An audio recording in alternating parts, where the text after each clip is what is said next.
Fala pessoal, tudo joinha? Você está em Quadrinhos e Retângulos. Este é o seu canal de impressões de leitura e hoje nós vamos para a nossa segunda parte de análise do livro Cartas de um Diabo a Seu Aprendiz.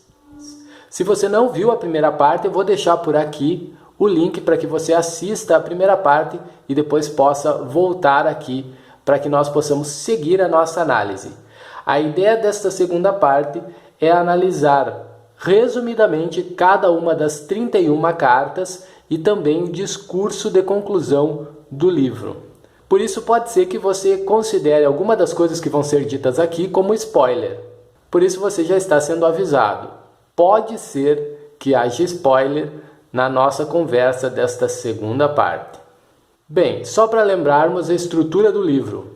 Ele está dividido em duas partes, onde a primeira é composta de um prefácio e 31 cartas. E a segunda parte, composta também de um prefácio e um discurso de conclusão para o livro.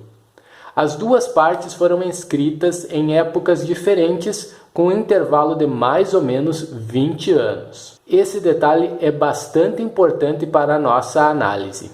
Vamos então à análise da primeira parte, começando pelo prefácio.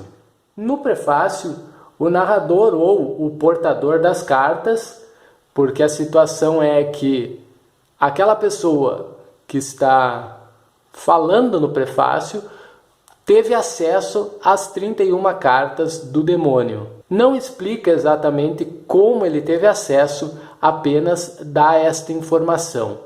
E é por isso que nós estamos lendo as cartas. Então, esse narrador ou esse portador das cartas chama a atenção do leitor para dois erros graves cometidos pelos humanos quando pensam sobre o diabo. O primeiro erro é não crer na existência do diabo. E o outro é sentir um interesse excessivo por ele. Depois, ele lembra também que o demônio é um mentiroso. E trata ainda de dados mais técnicos das cartas, como a questão do gênero textual, da cronologia e dos personagens. Só para lembrar quais são os personagens das cartas. Nós temos o Maldanado, que é quem escreve as cartas propriamente ditas, respondendo a cartas que nós não temos acesso, mas que nós sabemos que foram enviadas pelo sobrinho do Maldanado, que é o Vermilindo.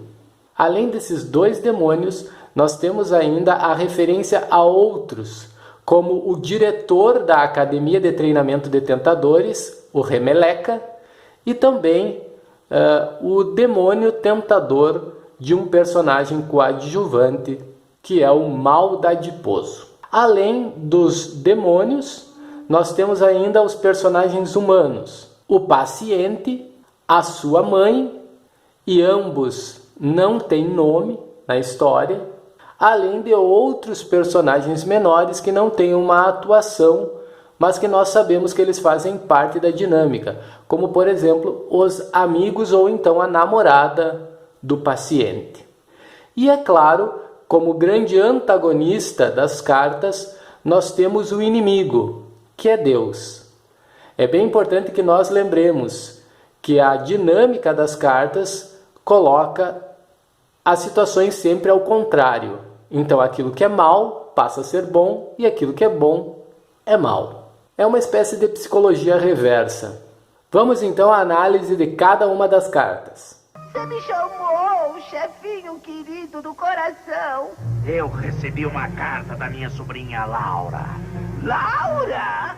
Na carta 1, Maldadiposo demonstra que a argumentação não é o melhor método para afastar as pessoas de Deus, uma vez que elas normalmente não estão dispostas a ouvir o que o outro tem a dizer, por mais lógico que seja, e nem a organizar suas opiniões em categorias essenciais como verdade e falsidade, ou verdade e mentira, ou verdadeira e falsa. Em vez disso, o demônio então apresenta a estratégia do uso do jargão, que aqui seriam rótulos ideologicamente mais diluídos. E também a vida real como antídotos para a abstração e a reflexão, que, se persistir, lançará inevitavelmente qualquer um nos braços do inimigo, no caso, Deus.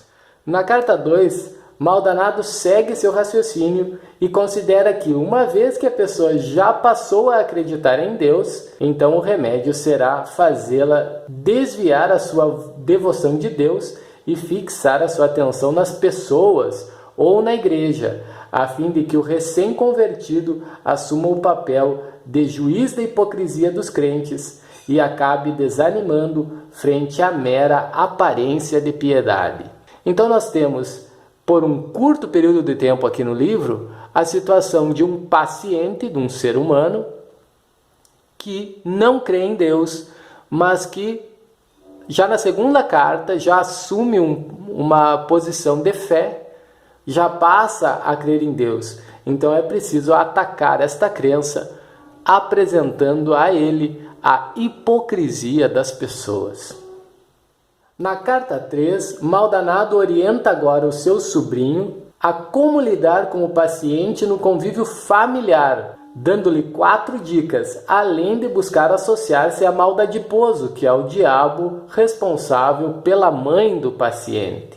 E as dicas são essas então. Primeiro, manter a mente do paciente longe dos deveres mais elementares. Segundo, induzir orações muito preocupadas com o estado que ele imagina em seus julgamentos humanos estar a alma da mãe. Terceiro, fazê-lo prestar atenção nos aspectos que mais o irritam na mãe. O quarto seria estimular o ódio doméstico pelo juízo do tom e das expressões que envolvem as palavras ditas, num jogo de 2 pesos e 2 medidas. Essa carta mostra como é útil aos planos do diabo desassociar a fé da vida prática.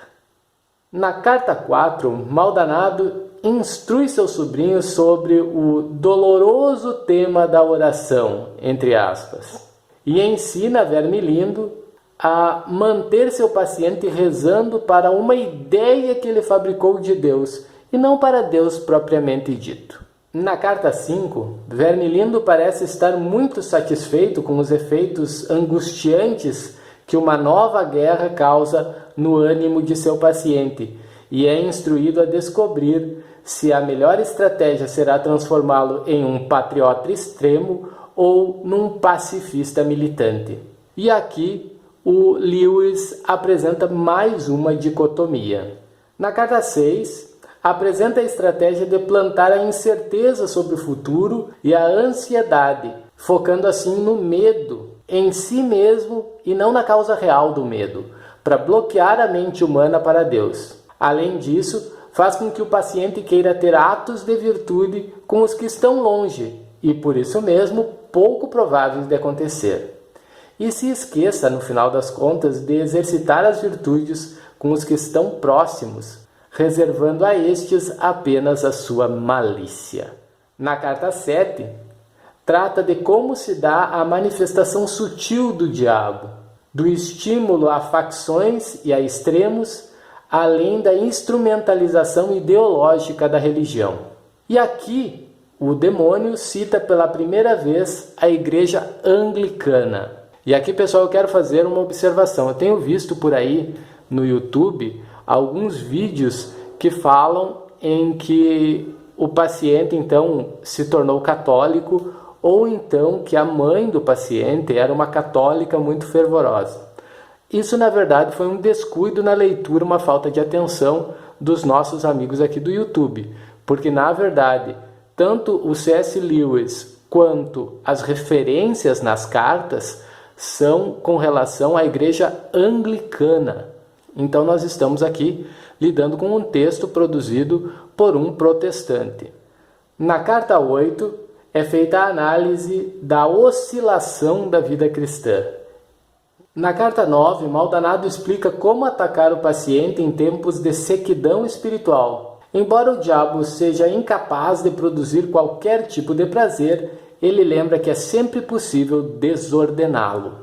Outra estratégia é fazer com que o paciente racionalize o seu período de baixa sem considerar aquilo que ele chama aqui de lei da ondulação. Assim ele cairá ou no grupo dos que se desmotivam facilmente ou dos que se iludem, achando que sua tibieza não é tão má e até desejável em prol de um certo equilíbrio no final das contas. Fala ainda do ataque direto à fé, tratando-a como se ela fosse apenas uma fase. Na carta 10, é a vez de tratar sobre as vaidades mundanas, a escolha de amigos e do valor do tempo. Fala ainda que a influência de Vermilindo deve incentivar a hipocrisia e o respeito humano.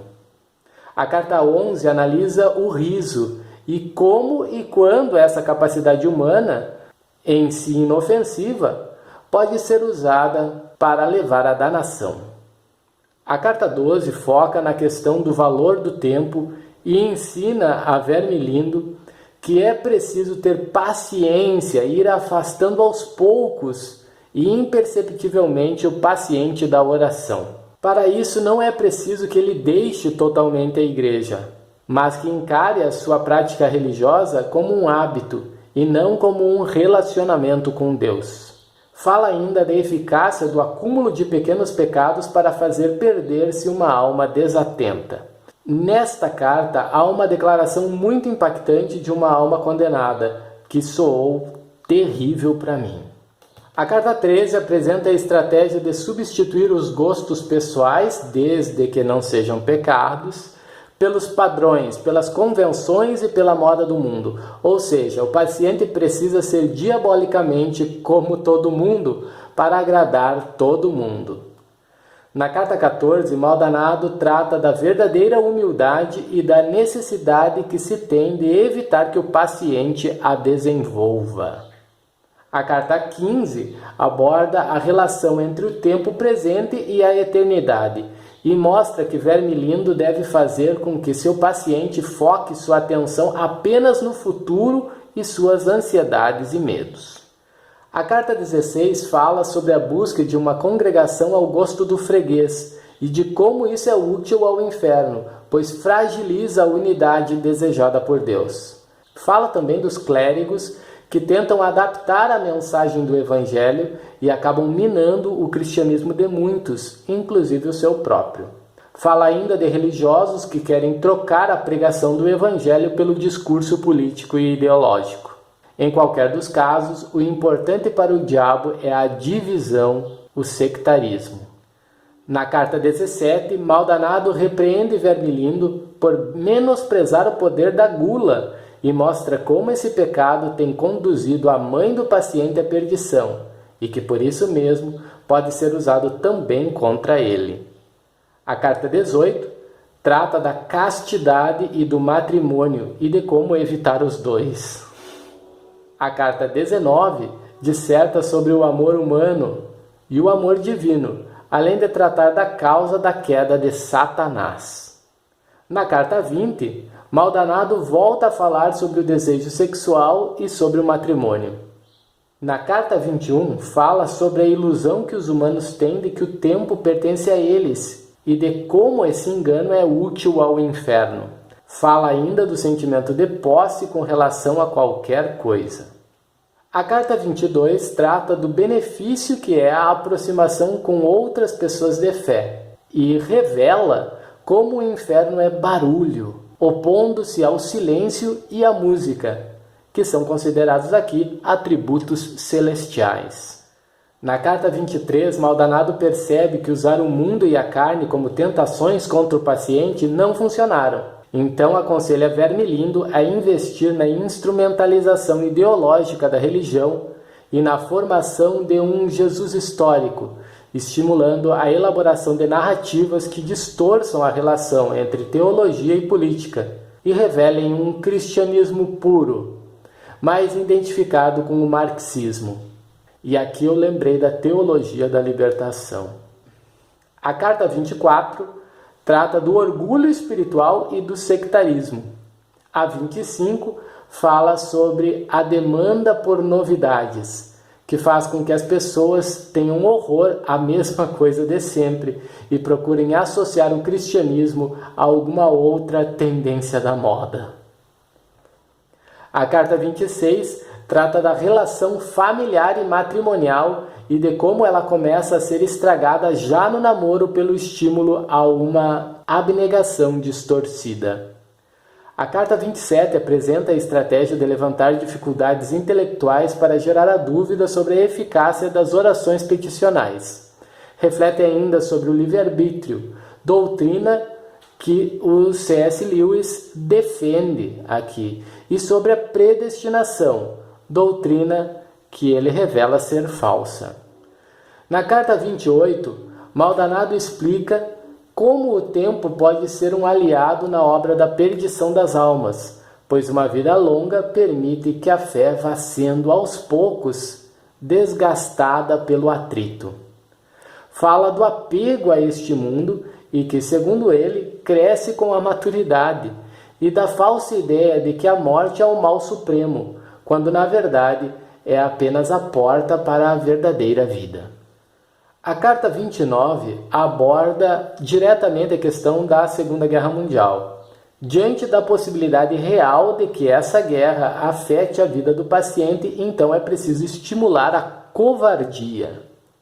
Na 30ª carta nós já vemos então a história ir se encaminhando para o seu término, já tendo ocorrido um ataque, inclusive, à cidade do paciente. E é por isso que é preciso aproveitar o cansaço e alimentar as falsas esperanças e o efeito emocional que esses atos geram na consciência humana.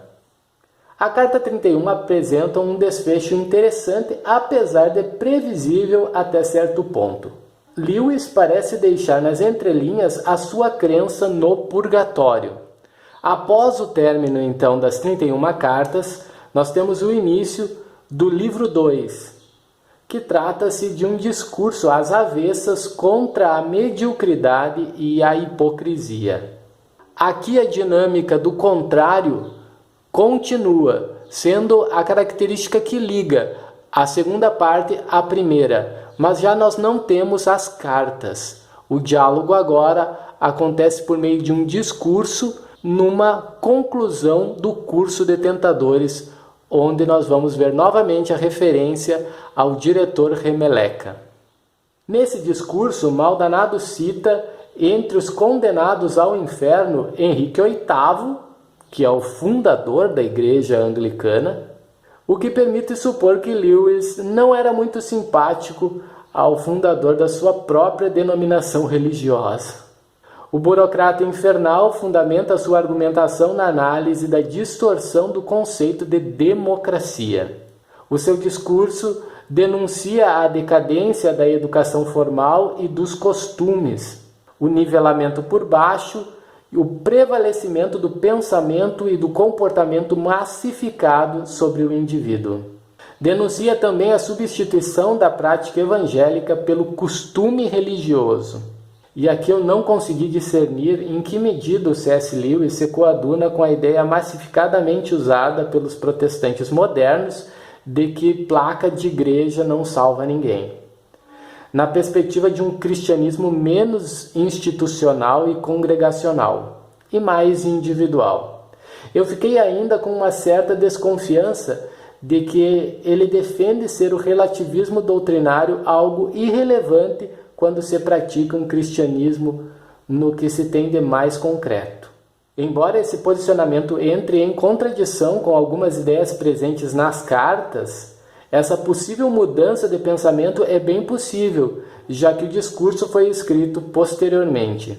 Porém, em sendo assim, Lewis parece cair no pensamento democrático e diabólico que criticou durante todo o discurso. E certamente ele ficaria espantado de ver o quanto a Igreja Anglicana se tornou talvez o mais doutrinariamente democrático dos grupos cristãos da atualidade. Bem, pessoal, essa foi a segunda parte da nossa análise, do nosso comentário, da nossa impressão de leitura do livro Cartas de um Diabo a Seu Aprendiz. Se você gostou, não esqueça de deixar o seu joinha. Também não esqueça de se inscrever no nosso canal e acompanhar as nossas postagens. Até a próxima!